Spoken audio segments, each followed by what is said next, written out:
ناظرین آداب، میں زمرد مغل ہم کلام کے ساتھ.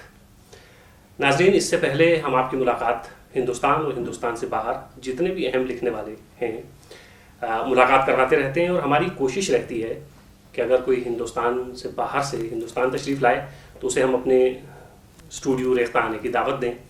ہماری خوش قسمتی ہے، خوش بختی ہے کہ ڈنمارک سے صدف مرزا صاحبہ یہاں تشریف لائی ہوئی تھی. ہماری درخواست پہ وہ ریختہ اسٹوڈیو تشریف لائی ہیں. آج ہم اردو ہندوستان اور پاکستان اور اس کے باہر کہاں کہاں کیا صورتحال ہے، کس طرح زبانیں ایک جگہ سے دوسری جگہ سفر کرتی ہیں، اور پھر زبان کی وہاں پہ صورتحال کیا ہوتی ہے جو ایک جگہ سے دوسری جگہ ہجرت کرتی ہیں زبانیں انسانوں کے ساتھ ساتھ، اس حوالے سے کچھ گفتگو کریں گے. آج ہماری مہمان ہیں صدف مرزا جی. صدف جی، آپ نے وقت دیا، آپ کا بہت بہت شکریہ، آپ یہاں تشریف لائی ہیں. آپ کا شکریہ، آپ نے مجھے مدعو کیا. صدف جی، شروع ہم یہاں سے کریں گے کہ آپ کی پیدائش پاکستان کی ہے. جی بالکل. اور پھر اس کے بعد آپ پاکستان سے باہر چلی گئیں. جی. تو کچھ اپنے بچپن کے بارے میں جی ضرور، ہمیں کچھ بتائیے. ہاں، میں جہلم سے میرا تعلق ہے، اور میں نے جہلم کالج سے ہی بیچلر کیا، اور پھر بعد میں پنجاب یونیورسٹی سے میں نے ماسٹرز کیا. لیکن میں گزشتہ 26 برس سے ڈنمارک میں ہوں. جی، تو اس لیے پھر پاکستان میں نے کم وقت گزارا، وہاں پہ زیادہ گزارا.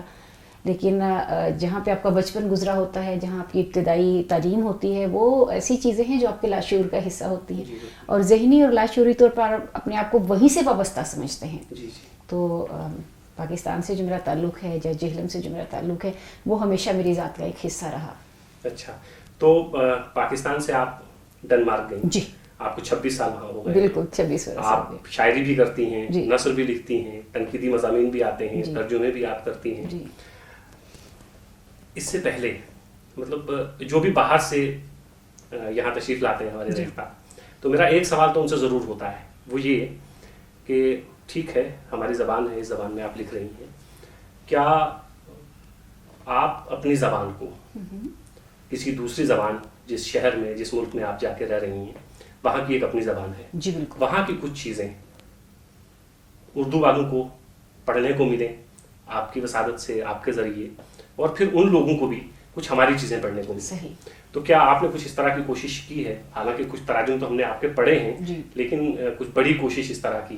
جی ہاں، وہ ایسا ہوا تھا کہ مجھے خوش قسمتی سے ایک موقع مل گیا جب فیض کے پروگرام ہو رہے تھے، اس کی 100 سالہ تقریبات ہوئی، اور یورپ میں جو اس کی تقریبات کا پلیٹ فارم تھا، اس کی بنیاد ڈنمارک میں تھی.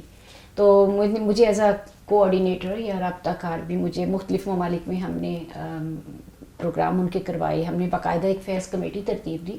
عارف نقوی صاحب اس کے صدر تھے اور میں اس کی نائب صدر تھی. تو اس لحاظ سے یہ تھا کہ ہم نے یورپ کے تمام ممالک میں ان کا پیغام واضح کیا، ان کے بارے میں سیمینار کروائے. اب صورتحال یہ بھی تھی کہ فیض کون ہے، کیا کرتے ہیں، کیا نہیں کرتے. تو ان کی کچھ نظمیں میں نے ترجمہ کی، بلکہ میں نے ایک کتابی صورت میں ان کے بچپن سے لے کر ان کے آخر تک وہ بھی لکھا، اور ڈینش زبان میں لکھا. خاص طور پہ ڈنمارک میں ہی نہیں بلکہ پورے یورپ میں دیکھیے ایک ایسٹرن لوگوں کا، جس میں ہندو مسلم کسی کی کوئی وہ تخصیص نہیں ہے. صرف یہ کہا جاتا ہے کہ جو مشرق کے لوگ ہوتے ہیں ان کا خواتین کے ساتھ جو ہے وہ ایک استحصالی رویہ ہے. کسی حد تک درست بھی ہے، مختلف علاقوں کے حوالے سے زیادہ اور کم ہوتا رہتا ہے. مذہب سے اس کا کوئی تعلق نہیں. اس سے سری لنکا لے لیجئے، نیپال لے لیجئے، ہندوستان لے لیجئے، پاکستان. تو اس میں نے فیض کی جو شادی ہے ایلس کے ساتھ، اس کو میں نے ہائی لائٹ کیا کہ جب شادی ہوئی، کس طرح سے شادی ہوئی. فیض کی والدین نہیں مان رہے تھے، کیسے ان کو منایا گیا، ان کا نکاح کیسے پڑھایا گیا. تاثیر ان کے ہم زلف تھے، اور ان کا نکاح ایلس کی منگنی کہیں اور ہو بھی چکی تھی کسی اور کے ساتھ. میری تحقیق میں یہ بات نہیں تھی، میرا پچھلے دنوں پڑھا. اچھا جی. تو کیونکہ انہوں نے خود اس چیز پہ نہیں لکھا. اس زمانے میں میں نے ان کی بیٹی کو، ان کے داماد کو، سب کو انٹرویوز وغیرہ بھی کیے. لکھنے سے پہلے میں تحقیق کے اوپر یقین رکھتی ہوں، تو میری نظر سے نہیں گزرا. وہ اپنی بہن کو ملنے آئی تھی، تاثیر صاحب کی بیگم کو، بلقیس ان کا نام تھا. تو پھر وہاں سے فیض کے ساتھ ملاقات ہوئی. فیض کے علاوہ کچھ تراجم آپ نے کیے ڈینش سے اردو میں یا اردو سے؟ جی، ڈینش سے اردو میں نے کافی کیے ہیں. لیکن میرا یہ ہوا کہ میں نے ایک کتاب ایسی شروع کر رکھی تھی جس نے مجھے اردو شاعری کو ڈینش میں کرنے کا فی الوقت موقع نہیں دیا، لیکن وہ میرے اس پہ ہے کہ ہم ضرور کرنی ہے مختلف لوگوں کو لے کر، وہ ایک انتخاب کر کے تو ہم ڈینش میں بھی چھاپیں گے. جی صدف جی، ہم یہ جاننا چاہیں گے کہ یورپ میں جی اس وقت اہم لکھنے والے لوگ کون کون سے ہیں؟ جی یورپ بھر میں تو بہت لوگ ہیں اور شاعری تو ایک ایسی صنف ہے کہ جس میں آپ کو ہر شہر میں، یورپ کے ہر شہر میں لوگ ملیں گے جو لکھ رہے ہیں، بہت اچھا لکھ رہے ہیں اردو میں. لیکن کچھ چیزیں ایسی ہیں جو وہ مختلف ممالک میں بڑے بڑے لوگوں نے بڑے بلند پیمانے پہ کی ہیں، بلکہ میں یہ کہوں گی کہ 21ویں صدی کے تناظر میں جو ہمارے چیلنجز ہیں اس کے مقابلے کے لیے، اس کے لیے آپ دیکھ لیجئے کہ عالمی اخبار ہے، لندن سے وہ نکل رہا ہے، صفدر حمدانی صاحب، انہوں نے جو مجھے ان کی چیز پسند ہے وہ یہ ہے کہ عام طور پہ یہی ہوتا ہے کہ وہ مذہبی امور ہیں یا وہ معاشرتی امور ہیں، ہم لوگ تھوڑا سا پس قدمی اختیار کرتے ہیں کہ نئی چیز کو ویلکم نہیں کرتے. وہ اقبال والی بات آ جاتی ہے کہ آئینے نو سے ڈرنا اور طرز کہن پیڑنا. لیکن انہوں نے یہ کیا ہے کہ انہوں نے فوری طور پہ ایک انٹرنیٹ پہ اخبار آتا ہے اور بڑی جلدی اپڈیٹ ہوتا ہے، بلکہ چونکہ وہ خود کرتے ہیں تو ادھر سے خبر آتی ہے، ادھر سے وہ اپڈیٹ ہو جاتا ہے. تو صفدر حمدانی کا بہت کام ہے. سویڈن میں ایک بڑے اچھے نوجوان قلم کار ہیں ہمارے امجد شیخ صاحب، انہوں نے urdulife.com جو ہے اس صدی کی ابتدا میں غلط نہ ہوں، میرا خیال ہے 2002 میں آئی تھی ان کی، اس پہ باقاعدہ موسیقی ہوتی تھی، اردو ای میل انہوں نے وہاں سے متعارف کروانی شروع کی. وہاں پہ جا کے کئی دفعہ مجھے لکھنی پڑتی تھی، وہاں ان کے سائٹ پہ جا کے لکھ کے کاپی پیسٹ کر دیتے تھے. تو بڑی جانفشانی سے یہ کام کر رہے ہیں. اچھا صدف مرزا جی، کیا جو ہندوستان اور پاکستان میں لکھنے والے لوگ جی ان کی کتابیں آپ تک پہنچتی ہیں؟ جی بالکل پہنچتی ہیں. یہاں کے لوگوں کو آپ بالکل یہاں کے لوگ پڑھتے ہیں؟ وہ آج کل دیکھیے وہی بات ہے کہ بشکریہ انٹرنیٹ کہ پہلے ہم لوگوں کو بہت تشنگی تھی کہ آپ کو منتیں کرنی پڑتی تھی، کوئی آ رہا ہے کتاب لا دے، کتاب مل جائے اس کو پڑھ لیں. تو اب یہ ہے کہ جب سے یہ انٹرنیٹ پہ آئے ہیں، جیسے یہ ریختہ کا اتنا بڑا اس میں کنٹریبیوشن ہے، یا اور مختلف سائٹس ایسی ہیں، بزم اردو ہے، اس میں جناب عبید اجاز صاحب کتابوں کا اکثر تراجم کرتے ہیں تو ای میل میں آ جاتی ہے.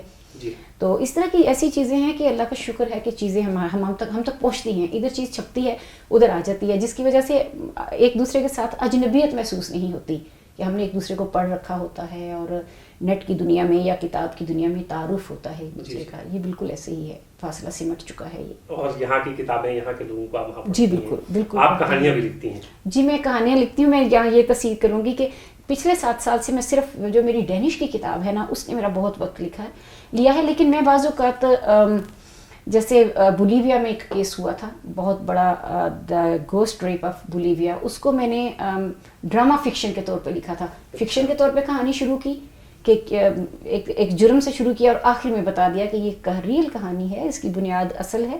بلکہ جو جرنلسٹ گئی تھی وہاں جا کے اس نے کام کیا، میں نے اس کو بھی نیٹ پہ رابطہ کیا.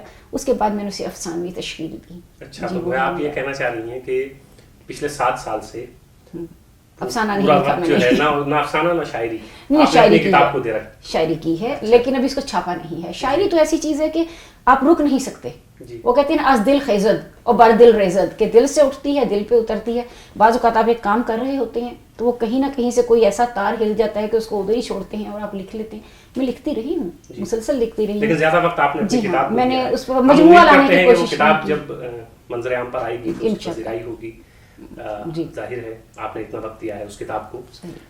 فکشن میں 2 سوال، پہلے فکشن کے حوالے سے آپ سے بات کروں گا کہ ایک وہ زمانہ ہے جس زمانے میں پریم چند، جب ہمارا ابتدائی زمانہ ہے ہماری فکشن کا، بالکل، اور پریم چند، پھر منٹو، پھر بیدی، پھر کشن چند، پھر عصمت، پھر قرۃ تک بھی ہم لے لیتے ہیں. ٹھیک ہے، یہ بہت اہم ہمارے فکشن لکھنے والے، بالکل ہماری تاریخ مرتب کی ہے نا فکشن کی ان لوگوں نے. تو ہماری نیو ہی اتنی مضبوط ہے، اردو فکشن کی نیو بہت مضبوط ہے. اس کے بعد جدیدیت کی تحریک آتی ہے، اور جدیدیت کے حوالے سے بھی بہت اہم نام سریندر پرکاش، بلراج مہندرا، اس طرح کے جوگندر پال، اس طرح کے اہم نام ہمارے سامنے ہیں اور ان پہ بہت گفتگو ہو چکی ہے.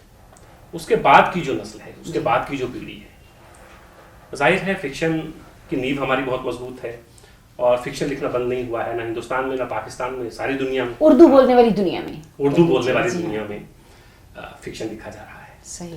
اردو فکشن کے حوالے سے جدیدیت کے بعد جو نسل لکھ رہی ہے، کچھ آپ کہنا چاہیں گی کہ کہیں بھٹک گئی ہے یا فکشن اچھا لکھا جا رہا ہے؟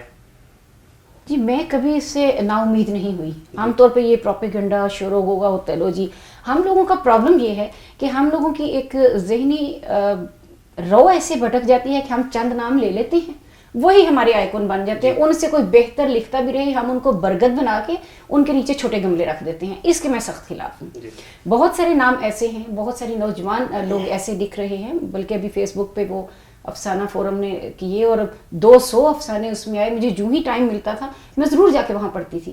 اور کچھ افسانے ایسے ہیں آپ کو چکا دینے کی وہ رکھتے ہیں، کیونکہ وجہ یہ ہے کہ جو آج کا افسانہ نگار ہے دیکھیے اس کے موضوعات پرانے افسانہ نگاروں سے مختلف ہوں گے. وہ لوگ جن کو کلک کا کھیل ہی نہیں پتا کہ ایک بٹن دبائیں گے دنیا کہاں سے کہاں چلی جائے گی، یا وہ لوگ جنہوں نے یہ کھل جا سمسم والا دروازہ، میرا مطلب انٹرنیٹ کی ترقی سے ہے، جو آج کا نہ اٹھ رہا ہے افسانہ نگار یا جو آج کی کہانی لکھنے والا ہے، اس کے پاس کئی چیزیں ہیں. اس کے پاس ہماری تہذیب اور روایت سے پرانے ناول نگاروں کا اور پرانے افسانہ نگاروں کا علم بھی ہے. وہ پرانے کلاسک کو بھی پڑھ چکا ہے. کرشن چندر سے اگر ہم چلیں، یہ اتنے خوبصورت، ان کی زبان، ثقافت، انہوں نے جو ثقافت کے نقشے کھینچے ہیں وہ بھی ہمارے پاس موجود ہیں. لیکن جو آج کا تہذیبی شعور ہے یا جو آج کی ثقافت ہے، آج کا نوجوان لکھنے والا اس کو بڑے خوبصورت انداز سے ہینڈل کر رہا ہے. میں یہ سمجھتی ہوں. مجھے یہ محسوس ہوتا ہے صدف جی کہ ہر عہد اپنا نقاد بھی ساتھ ساتھ پیدا کرتا ہے. بالکل ایسے ہی ہے، بالکل ایسے ہی ہے. اور حسن عسکری سے یا مولانا حالی سے ہم شروع کریں، عسکری ہیں اور پھر اب تک آتے ہیں جس میں بہت اہم نام ہے وارث الوی، شمس الرحمن فاروقی، گوپی چند نارنگ، وزیر آغا. بالکل یہ ہمارے بہت اہم نام ہیں اور یہ لوگ متعارف بھی کرواتے ہیں اپنے عہد کے لکھنے والوں کو.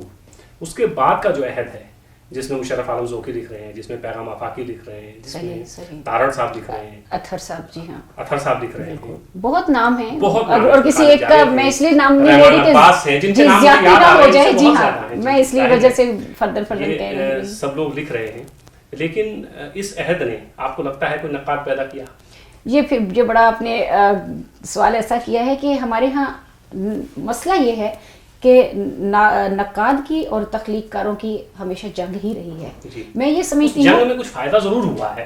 جی ہاں، لیکن اب تو جنگ بھی نہیں ہے، جنگ بھی نہیں ہے، تبھی تو جنگ. یہی میں یہ کہہ رہی ہوں نا کہ جو نقاد ہیں یہ مسئلہ ہو جاتا ہے کہ ہماری جو تنقید ہے، تنقیدی شعور ہم نے بنیادی طور پہ مغربی دنیا سے لیا ہے. اگر آپ اس کو دیکھتے ہیں، گوپی چند نارنگ کو بھی لے لیجئے، ان کی کتب لے لیجئے، ساختیات، یہ پس ساختیات، رد تشکیلیت، یا آپ جو ہے اپنی ماڈرن جدیدیت، جی ہاں ترقی، جس کو بھی لیجئے، ساری آ جا کے آج ہمارا ناقد جتنے بڑے بڑے فرانسیسی ناقدین کا نام لے گا، ہم بنیادی طور پہ مروب ہونے والی قوم ہیں.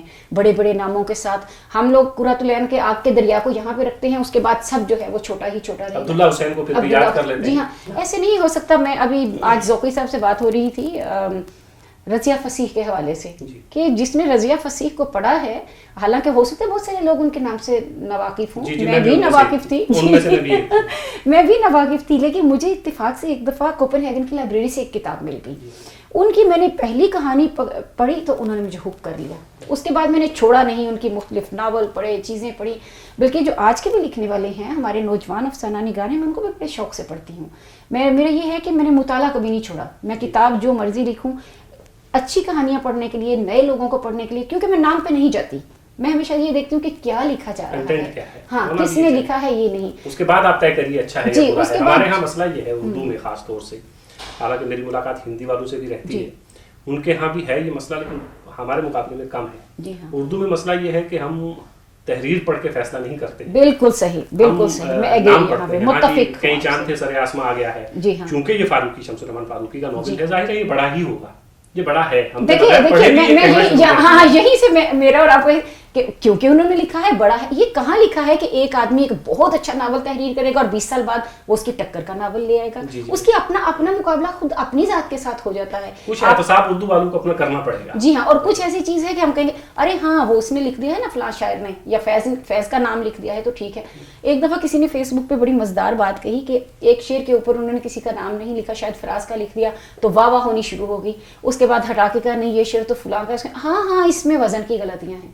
یہ تو ہم لوگوں کا مجموعی طور پر ذہنی رویہ ہے کہ ہم اردو والوں کو بہت ساری چیزوں میں اپنی تصحیح خود کرنی ہے. وہ یہ ہے کہ ہمیں یہ جاننا پڑے گا اور ہمیں یہ ماننا پڑے گا کہ جو آج کا لکھنے والا ہے یا آج کا شاعر ہے یا آج کا مصنف ہے، زندگی جو ہے وہ آپ کے شعور کو لیتی ہے آپ کے تجربات سے، آپ نے کتنا پڑھا ہے, آپ کا مطالعہ کیا ہے, آپ نے کتنا سفر کیا ہے, آپ کتنے لوگوں کو ملے ہیں, اور آپ کی قوت مشاہدہ کیا ہے. ٹھیک ہے, ایک جگہ سے آپ سرسری گزر سکتے ہیں, ہو سکتا ہے دوسرا وہاں پہ درختوں کی تعداد بھی گن لے, تیسرا وہاں پہ درختوں پہ چہچہانے والے پرندوں کو بھی سن لے, تم جہان سے گزرے ورنہ حاشا جہان دیگر تھا. جی ہاں, اس پہ یہ چیز آ جاتی ہے, انحصار اس بات پہ ہو جاتا ہے کہ لکھنے والے کے اپنے مشاہدات کتنے ہیں, تجربات کتنے ہیں, اس کا مطالعہ کتنے ہیں, اور اس میں تخلیقی صلاحیتوں کا وفور کتنا ہے. اس کے اوپر بڑا نام لگانا جو ہے نا, میں یہ سمجھتی ہوں کہ آج کے لکھنے والے کے ساتھ زیادتی ہے کہ اس کو پڑھا جائے کہ وہ کیا کہہ رہا ہے. جی بالکل. ہم مطلب میری بھی یہ کوشش رہتی ہے, جس سے بھی میں انٹرویو کرتا ہوں, چاہے وہ فکشن رائٹرز ہوں جیسے خالد جاوید ہیں, مشرف عالم ذوقی ہیں, پیغام آفاقی ہیں, جن کو ہم نے دعوت دی یہاں آنے کی کہ لوگ یہاں تشریف لائے, بلراج مہندرا ہیں, جوگندر پال ہیں, میں ان کو پڑھتی رہتی ہوں. ان سب لوگوں سے میری بات ہوتی ہے, لیکن میں ان سب لوگوں سے یہ سوال کرتا ہوں کہ کیا وجہ ہے کہ آج بھی ہم منٹو سے شروع کرتے ہیں, پریم چند سے بھی شروع نہیں کرتے, بالکل بیدی سے بھی نہیں بالکل بالکل صحیح, منٹو سے شروع کرتے ہیں, اور قرۃ العین حیدر. یہ دو ہمارے بہت بڑے نام ہیں, اور ان دو پہ گفتگو ہوتی ہے. مشکل سے کبھی عبداللہ حسین کا بھی نام لے لیا, کہہ دیتے ہیں ہاں ایک ناول اس کا ٹھیک ہے, باقی تو اداس نسلیں, اس پہ بھی فلاں کی چھاپ لگی ہوئی ہے. ہاں بس تو یہ باتیں ہیں. تو میں چونکہ آپ ہندوستان اور پاکستان سے باہر رہتی ہیں, اور آپ دور سے ان چیزوں کو دیکھتی ہیں, صحیح, اور وہاں کے لکھنے والے لوگ جو اس وقت جیسے آپ لکھ رہی ہیں, لکھنے پڑھنے والے لوگ جو وہاں پہ طبقہ ہے بسا ہوا, وہ کس طرح چیزوں کو لیتا ہے, ویسے ہی جیسے ہندوستان پاکستان کے لوگ لے رہے ہیں, یا ان کا نظریہ کچھ الگ ہوتا ہے چیزوں کو سمجھنے کا, دیکھیے ادھر کس طرح کی ڈسکشن ہوتی ہے؟ ہاں, بنیادی طور پہ یہی ہے کہ یہ کیسے ہو سکتا ہے کہ جو بنیادی طور پہ جو ہے نا بڑا دھارا, وہ تو یہاں پر ہی ہے. جی بالکل, ٹھیک ہے, ہندوستان میں اور پاکستان میں بنیادی دھارا یہی ہے, یہاں پہ 100% یہ چیزیں میسر ہیں, موجود ہیں, اور ہماری ظاہر ثقافت کا حصہ ہے زبان. اب اس دھارے سے چھوٹی چھوٹی ندیاں نکل کے کچھ یورپ میں آ گئیں, کچھ کینیڈا کی طرف چل پڑی, لیکن یہ کیسے ہو سکتا ہے کہ ہم اپنی جڑوں سے کٹیں؟ یہی سے جو ایک رو اٹھتی ہے, جو شعور کی یا آگہی کی ایک رو اٹھتی ہے, جو رجحانات ساز ایک باتیں اٹھتی ہیں, ظاہر وہ تو یہیں سے اٹھتی ہیں, پھر سفر کرتے ہوئے وہاں پہنچتی ہیں. لیکن جو آج کا خود آگاہ اور معاشرے کے ساتھ آگاہ مصنف ہے, وہ تنقیدی نظر سے ضرور اس کو دیکھنے لگ گیا ہے, کیونکہ یہ جو دنیا سمٹ گئی ہے نا, اس نے ایک یہ کہیے فائدہ کہہ لیجئے یا نقصان کہہ لیجئے, لیکن ایک نیا رجحان یہ پیدا کر دیا ہے کہ جن لوگوں نے اب یورپین ادب پڑھ لیا ہے, جیسے اگر میں آپ کو اپنی مثال دوں کہ اتنے بڑے بڑے نام ہیں, میں اپنے آپ کو طفل مکتب سمجھتی ہوں اس میں, لیکن ایک چیز جو مغربی یونیورسٹیوں میں جانے سے ہوگی ہمارے اندر, جیسے میں نے وہاں یونیورسٹی کالج کیا 4 سال کا, اس میں سب سے پہلی بات یہ ہوتی ہے کہ آپ کو ایک ماسٹر پیس دے کے بھی کہا جاتا ہے کہ اپنا تنقیدی نقطہ نظر دو. وہاں پہ یہ نہیں ہوگا کہ فلاں نے یہ کہا, جی اس کے بارے میں سید عبداللہ نے یہ لکھ دیا, تو میں آپ کے لوگوں سے آپ کہتے ہیں اپنے الفاظ لیجئے, مستعار الفاظ نہیں لینے. اب آپ نے بیٹھ کے اس کو دیکھنا ہے, پڑھنا ہے, زبان کو, اسلوب کو دیکھنا ہے, اس کی نظریے کو دیکھنا ہے, وہ کیا پیغام دے رہا ہے. اس میں ہمیں استاد یہ کہے گا کہ تم کہاں ہو, تم اپنا نظریہ پیش کرو. پھر یہ ہوا کہ وہ انگریزی ادب سے اور ڈینش ادب سے ہوتے ہوتے اردو ادب کو بھی آپ نے اس نقطۂ نظر سے دیکھنا شروع کر دیا, کیونکہ جس وقت آپ وہاں سے نکل رہے ہیں تو وہ وہاں پہ تعلیم کا ایک بنیادی مقصد یہ ہے کہ اگر آپ کو ادب سے محبت ہے تو آپ کے اندر وہ شعور بیدار کیا جائے کہ جو صرف آمنا و صدقنا نہ کہے, کیونکہ مجھے پہلی کتابوں نے یہ بتایا ہے, مجھے ایک بڑے سے ناقد نے یہ بتا دیا ہے کہ فلاں ناول بہت اچھا ہے, اور میں اسی کو نہیں, میرا اپنا بھی شعور ہو گیا ہے. میں نے اب 2 دنیایں دیکھ لی ہیں, میں نے مشرق بھی دیکھ لیا ہے, میں نے مغرب بھی دیکھ لیا ہے. مجھے یہ بھی میری کوشش ہوگی کہ میں 2 لوگوں کو لے کے تقابل بھی کروں, کیا چیز ہے جس نے مغربی ادب کو بڑی جلدی ترقی دی ہے, کیا مطلب کس کے کون سے عناصر ہے نا جو اس کے پس پردہ کار فرما ہیں, کن چیزوں نے, تو وہ پھر شعور آ جاتا ہے. جی بالکل. سمجھیے ایک اچھی بات کچھ سالوں سے ہمیں دیکھنے میں یہ مل رہی ہے, میں ہندوستان پاکستان کی بات کروں گا, کہ جو ہمارے فکشن رائٹرز ہیں, جو شاعر ہیں, جی, وہ تنقیدی مضامین بھی خوب لکھ رہے ہیں, تنقیدی کتابیں بھی ان کی بھی آتی ہیں, اور کہیں نہ کہیں یہ ضرورت جو ہم لوگوں کو محسوس ہو رہی تھی کہ اس عہد کو ایک نقاد ملنا چاہیے, وہ انہی فکشن رائٹرز میں سے, انہی شاعروں میں سے نکل کے آ رہا ہے. میں سوال آپ سے یہ کرنا چاہوں گا کہ آپ نے یورپ کا ادب پڑھا, اردو ادب آپ لکھتی ہیں اس زبان میں, آپ کو لگتا ہے کہ ہمارے ہاں شاعری میں تو ہم نے غالب پیدا کیا, میر پیدا کیا, اقبال پیدا کیا, فیض ہیں, نون میم راشد ہیں, میرا جی ہیں, مجید امجد ہیں, یہ بہت بڑے نام ہم نے پیدا کیے. فکشن میں کوئی ایسا ماسٹر پیس ہمارے ہاں لکھا گیا ہے جو یہ کہا جائے کہ دوستویسکی ہو,